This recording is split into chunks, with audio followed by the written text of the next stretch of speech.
to this podcast for National Schools Training, ILM Diploma Level 4 School Business Management Qualification.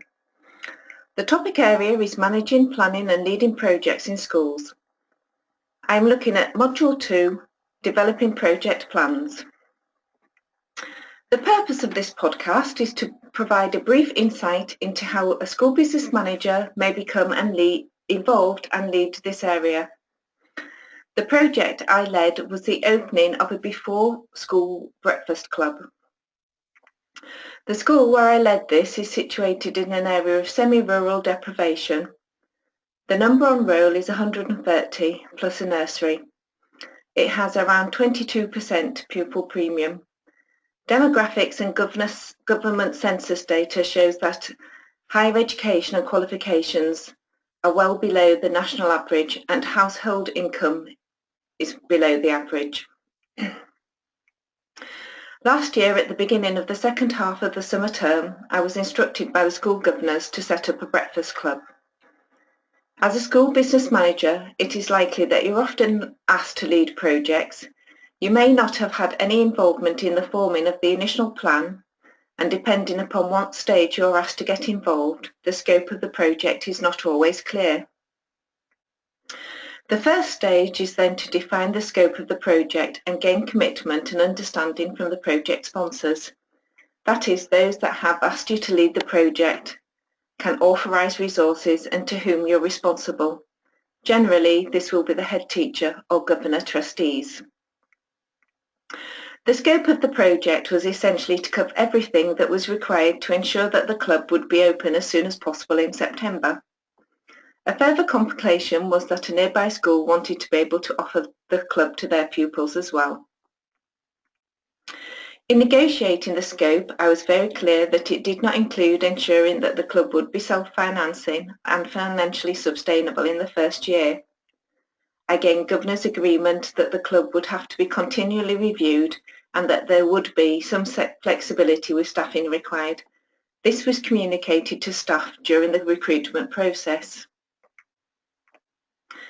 In defining the scope, I met with the head teachers from both schools to understand their vision for the breakfast club. I made them the project sponsors and gave them ownership of the project rather than governors. By undertaking a brainstorming session, we decided that for the first year of operating, we should try and access additional funding. This would assist with establishing the likely demand and what staffing was required, as well as being able to make informed decisions for the longer term on structure and pricing. We considered all suggestions and ideas made by governors and took forward the ones that were realistically able to succeed. From this session, it was decided that in the first year, a leader recruited by the school would have overall daily responsibility for the club, and that a second person would offer an activity.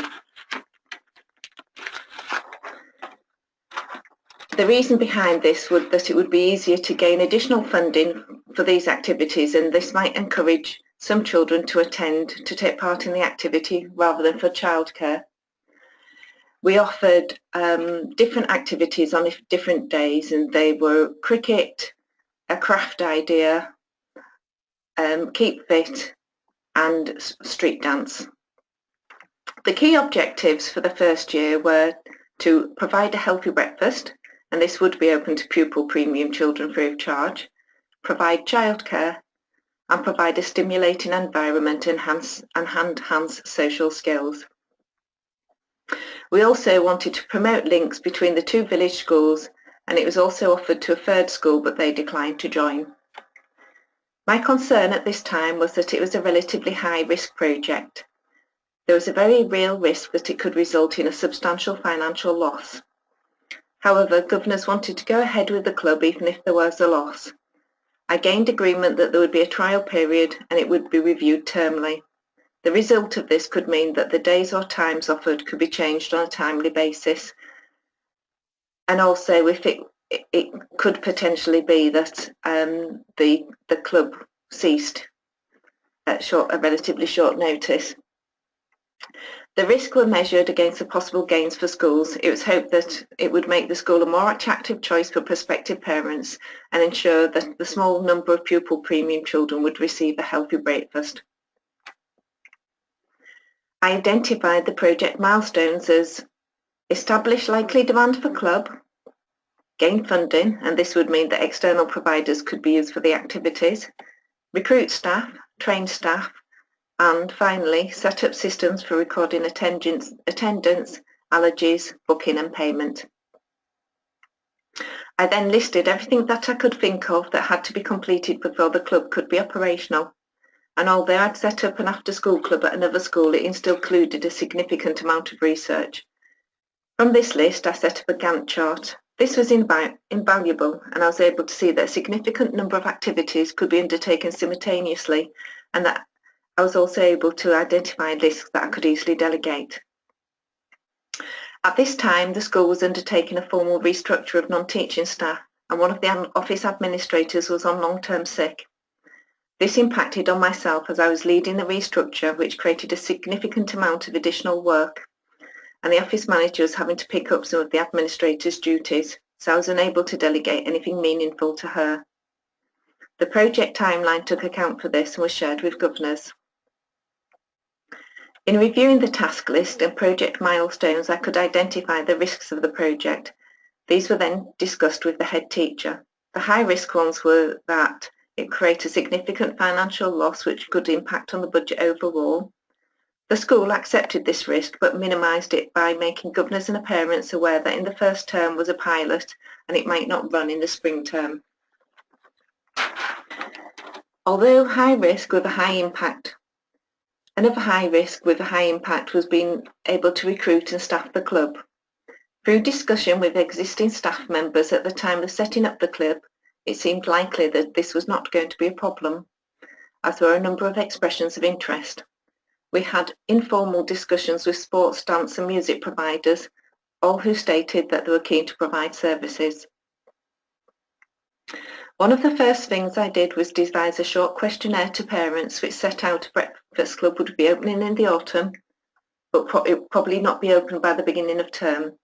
This managed expectations and gained commitments from stakeholders. The questionnaires' aim was to measure possible take-up broken down on a daily basis. From this, I could see that demand was very, very low on a Friday, and we open Monday through to Thursday only. I had also already researched that the prices of other local breakfast clubs, and our pricing was set to be of a similar level. The pricing structure was communicated to parents at the same time in the questionnaire. From returns, I had an indication of take-up, and I was able to provide an estimate of costs involved. At this stage, the indication was that there would be a shortfall, and also that the demand, so not to offer the club on a Friday. Later, I was able to secure additional funding that would cover costs for the first year. The costs of my time project managing were not considered by the project sponsors. This is something that you need to be aware of and ensure that you're given appropriate resources, which include time for managing your project. I hope that you found this reflection interesting.